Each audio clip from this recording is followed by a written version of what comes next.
Berjumpa lagi semuanya di Warung Pemersatu Bangsa Budayanti. Sekarang kita akan kembali lagi diperlihatkan dengan Xiao Yan yang sedang berpikir sebenarnya seperti apakah nomor 1 ini. Lalu tidak lama setelah itu nomor 1 pada akhirnya kembali mulai berbicara. Sosoknya menjelaskan bahwa pemungutan suara akan dimulai. Tentu saja mereka juga tidak perlu memilih jika mereka tidak memiliki pilihan.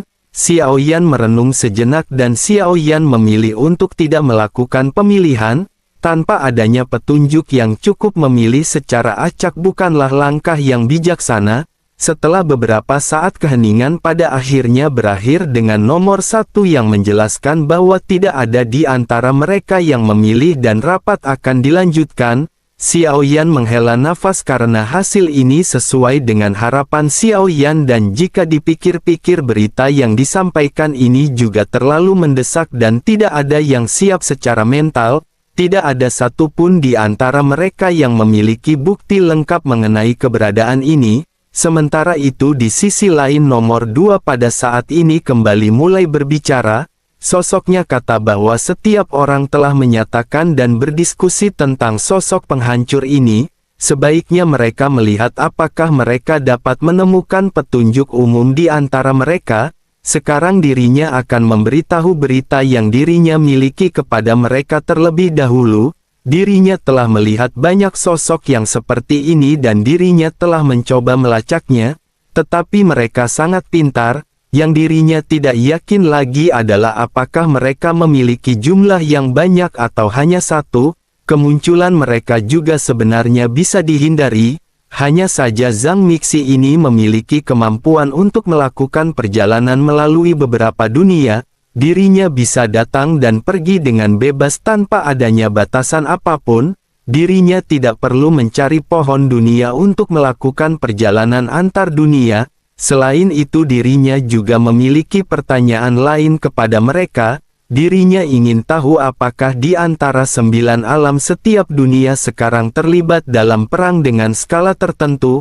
Mendengar pertanyaan ini setiap orang pada akhirnya segera menjawab konflik yang pada saat ini mereka miliki di alam masing-masing. Setelah semua orang selesai berbicara pada akhirnya nomor 2 pada saat ini sedikit mengangguk. Sejujurnya dirinya telah tahu permasalahan yang dihadapi oleh setiap alam setelah mereka menjelaskannya di pertemuan mereka berkali-kali sebelumnya. Namun dirinya pada saat ini berniat untuk memastikan poin-poin utama yang dialami oleh setiap alam. Sosoknya pada akhirnya segera menjelaskan bahwa perselisihan di berbagai dunia sepertinya pecah pada saat yang bersamaan. Master pembawa kehancuran tampaknya ingin menyebarkan perang ke 9 alam yang ada. Sekarang hal tersebut masih hanya dapat dikatakan sebagai percikan api dan jika hal ini menyebar hal tersebut benar-benar akan membakar habis semuanya. Dengan begitu maka mereka harus berkumpul bersama dan mereka harus menemukan cara untuk melawan sosok Zhang Mixi ini. Mereka juga harus menekan dunia yang pada saat ini sedang berada di dalam permasalahan. Begitu suara dari nomor 2 ini terdengar suasana pada akhirnya kembali menjadi hening, tidak ada yang berbicara dan tidak ada yang berani berbicara di antara sosok-sosok yang ada, mungkin hanya orang yang sekuat Hua Chan yang pada saat ini memiliki kualifikasi untuk berbicara. Sementara itu Xiao Yan pada saat ini juga terdiam dan Xiao Yan berpikir bagaimana caranya Xiao Yan ingin mengusir Taixu. Tanpa adanya kekuatan yang cukup bagaimana mungkin Xiao Yan akan bisa menenangkan alamnya dan mengusir Taixu. Ini juga merupakan alasan mengapa Xiao Yan pada akhirnya memutuskan untuk tidak berbicara. Selain itu Xiao Yan juga tidak tahu apa hubungan antara Jiu Yang Tianzun dengan Yang Mulia. Oleh karena itu sebaiknya Xiao Yan pada saat ini jangan mengungkapkan identitasnya di hadapan mereka. Sementara itu di sisi lain pada saat ini sosok nomor 2 menatap ke arah sosok nomor 6, dirinya berkata bahwa sebagai Yang Mulia Sensi sebelum peristiwa besar mempengaruhi kelangsungan hidup 9 alam mengapa dirinya diam saja dan menonton pertempuran. Xiao Yan pada saat ini terkejut mendengar apa yang baru saja dikatakan oleh sosok Hua Chan. Terlepas dari Hua Chan mengetahui Xiao Yan bertukar identitas dengan Su Qiantaiyi atau tidak, hal ini telah membuat Su Qiantaiyi yang mengambil posisi Xiao Yan. Sementara itu di sisi lain Su Qiantaiyi setelah sedikit terdiam pada akhirnya mulai membuka mulutnya untuk berbicara. Dirinya berkata bahwa setiap orang bertanggung jawab atas dan turunnya dunia, oleh karena itu dirinya harus melakukan yang terbaik. Hua Chan tampak marah ketika dirinya mendengar perkataan yang baru saja dilontarkan oleh Su Qiantaiyi. Sosoknya berkata beraninya dirinya pada saat ini berbicara dengan kata-kata yang terdengar tinggi seperti itu. Xiao Yan pada saat ini terkejut dan Xiao Yan juga menyadari bahwa perkataan dari Su Qiantaiyi ini terdengar asal-asalan. Su Qiantaiyi pada saat ini tampaknya meremehkan Hua Chan dan kata-katanya ini tampak terlalu tidak ramah. Melihat kemarahan dari Hua Chan, Su Qiantaiyi juga pada akhirnya memutuskan untuk tidak lagi berbicara. Dirinya pada saat ini benar-benar sangat bingung dan dirinya baru menyadari sesuatu ketika dirinya memerankan peran Xiao Yan. Dirinya harus menjadi reinkarnasi yang mulia bersamaan dengan yang mulia yang pernah menguasai dunia sensi. Meskipun dirinya mengetahui sosok yang mulia, tetapi dirinya benar-benar tidak memiliki hubungan akrab dan tidak mengetahui lebih lanjut identitas dari yang mulia. Dirinya hanya mengetahui bahwa yang mulia telah bereinkarnasi dan dirinya telah bertemu dengan Xiao Yan pada saat sebelumnya. Kematian yang mulia ini juga telah menyebar ke seluruh 9 alam dan bahkan reinkarnasinya juga bukan lagi rahasia.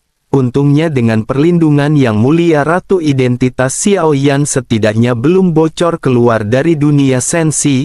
Memikirkan apa yang baru saja ditanyakan oleh Hua Chan, dapat dikatakan bahwa hal ini merupakan hal yang tidak baik bagi Su Qiantaiyi. Dirinya benar-benar tidak memperhitungkan mengenai hal ini dan jika dibandingkan dengan yang mulia, sesungguhnya kekuatan Su Qiantaiyi pada saat itu benar-benar tidak bisa dibandingkan dengan yang mulia. Su Qiantaiyi pernah memiliki kesempatan untuk melihat sosok yang mulia sekali dalam hidupnya. Hanya dengan satu pandangan yang mulia saja hampir membuat Su Qiantaiyi tidak mampu menahan tekanan dan dirinya berlutut. Pada saat itu Su Qiantaiyi juga bahkan masih belum menjadi Raja Taiksu. Yang mulia merupakan orang kuat tertinggi di antara 9 alam yang paling dihormati oleh Su Qiantaiyi pada saat itu. Su Qiantaiyi pada akhirnya bergumam di dalam benaknya, ternyata sosok yang ke-9 adalah yang mulia. Namun lebih tepatnya dirinya adalah reinkarnasi yang mulia.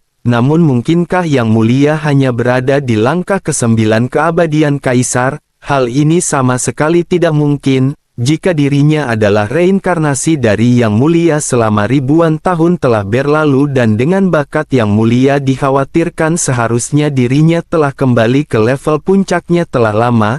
Keheningan pada akhirnya kembali menyebar di sekitar dan bersama dengan hal tersebut sosok nomor 4 pada saat ini mulai berbicara bahwa sepertinya sosok Zhang Mixi ini ada di antara mereka dan itu adalah sosok nomor 1. Dirinya tidak berasal dari dunia manapun dan dirinya benar-benar tidak mengungkapkan identitasnya. Jika dilihat-lihat maka bukankah sesungguhnya dirinya merupakan orang yang paling cocok menjadi karakter di balik sosok Zhang Mixi? Mendengar apa yang dikatakan oleh nomor 4 nomor 1 pada saat ini segera berkata, apakah mereka semua pada saat ini memiliki titipan? Jika tidak ada maka pertemuan akan segera berakhir di sini. Selain itu dirinya juga ingin menegaskan bahwa dirinya bukanlah sosok Zhang Mixi atau master pembawa kehancuran. Selain itu sesungguhnya menurutnya mereka semua tidak perlu terlalu mempedulikan tentang sosok Zhang Mixi ini. Mereka pada saat ini telah terjatuh dalam perangkapnya dan semuanya merupakan permainan dari sosok-sosok ini. Begitu selesai berbicara nomor 1 pada saat ini melambaikan tangannya dan sosok nomor 4 seketika langsung keluar dari pertemuan. Sementara itu Xiao Yan pada saat ini sedikit terkejut dengan pernyataan yang baru saja dikeluarkan oleh sosok nomor 4. Jika dipikir dengan baik-baik dari segala aspek dirinya memang sangat mirip dengan sosok Zhang Mixi. Xiao Yan juga pada akhirnya berpikir bahwa sosok wanita di balik nomor 4 ini tidaklah sederhana. Pada saat sebelumnya dapat terlihat bahwa Hua Chan saja benar-benar takut ketika bertemu dengan klonnya yakni Yuyan. Kali ini dirinya benar-benar berani berbicara dengan lantang seperti itu kepada nomor 1, bersama dengan Xiao Yan yang berpikir pada akhirnya pertemuan pada saat ini benar-benar telah berakhir. Semua orang meninggalkan platform mereka masing-masing dan bersamaan dengan hal tersebut suara nomor 1 pada saat ini terdengar di benak Xiao Yan ketika menjelaskan bahwa Qi ingin berbicara dengan Xiao Yan sendirian. Xiao Yan pada saat ini sedikit penasaran apakah sesungguhnya yang akan disampaikan oleh Qi. Meskipun Xiao Yan tidak mengetahui identitasnya tetapi Qi telah membantu Xiao Yan berkali-kali. Xiao Yan pun menyetujuinya hingga pada akhirnya keduanya segera bertemu di platform berwarna biru. Sosok Qi pertama kali berbicara kepada Xiao Yan ketika bertanya bagaimana tentang pemurnian obat mujarabnya. Ada permintaan yang sangat besar untuk obat mujarab baru-baru ini. Xiao Yan dengan sedikit menyesal menjelaskan bahwa dirinya benar-benar ingin meminta maaf karena dirinya tidak memiliki waktu untuk memperbaiki ramuan tersebut. Qi pun sedikit mengangguk dan berkata bahwa itu tidak apa-apa.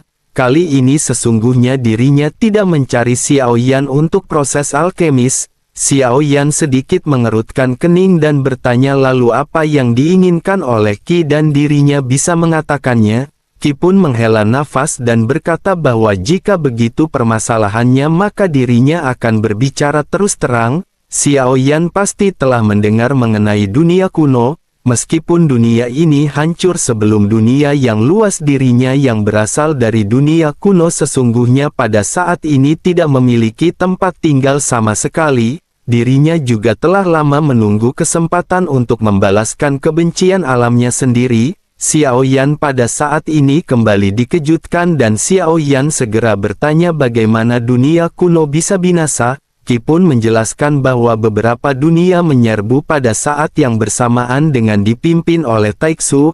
Akhirnya hal tersebut menyebabkan kehancuran dunia kuno. Untungnya dirinya pada saat itu tidak berada di dunia kuno dan jika tidak maka dirinya akan ikut mati di dalamnya. Xiao Yan pada saat ini tertegun dan Xiao Yan bertanya-tanya apakah tujuannya mengatakan hal ini. Jika Taixu yang memimpin pertempuran seharusnya sosok Qi ini telah mengetahui identitas asli Xiao Yan yang bukanlah Su Qiantai. Xiao Yan pada akhirnya segera bertanya apakah dirinya tahu bahwa Xiao Yan bukan Su Qiantai. Menanggapi hal tersebut Qi pada saat ini kembali menghela nafas. Sosoknya menjelaskan bahwa monyong-monyong dirinya tidak pernah memiliki kesempatan untuk mengenal yang mulia, tetapi sekarang dirinya dapat berkomunikasi dengan orang terkuat di puncak dan ini merupakan sebuah berkah. Jika yang mulia membutuhkan sesuatu maka yang mulia bisa berbicara kepadanya. Semua yang dirinya miliki sekarang dapat diberikan kepada yang mulia. Xiao Yan menghela nafas dan segera menjelaskan bahwa mereka tidak harus seperti ini. Taixu sekarang telah menyerang Sensi, karena mereka telah memilih cara ini maka Sensi tidak akan menyerah dan bahkan meskipun Taixu mundur mereka harus membayar harga yang mahal. Qi pun sedikit mengangguk dan berkata bahwa meskipun dirinya telah bepergian ke seluruh dunia kekuatannya sendiri tidaklah cukup. Jika Sensi dapat menghancurkan Taixu dirinya akan bersedia memberikan semuanya. Xiao Yan pada saat ini sedikit mengangguk dan Xiao Yan pada akhirnya segera kembali berbicara dengan tegas. Xiao Yan berkata bahwa Sensi pada saat ini kekurangan kekuatan tempur dan mari mereka melihat apakah mereka bisa mendapatkan puluhan ribu keabadian dewa untuk membantu dalam pertarungan. Qi pada saat ini sedikit terkejut dan tanpa sadar bergumam bahwa jumlah ini. Qi tidak melanjutkan perkataannya sementara Xiao Yan pada saat ini sedikit tertawa. Xiao Yan berkata bahwa dirinya pada saat ini hanya bercanda. Sensi hanya bisa mengandalkan dirinya sendiri pada saat ini dan sulit untuk mencari bantuan dari dunia lain. Adapun mengenai Taixu Xiao Yan akan melakukan yang terbaik untuk membayar darah demi darah.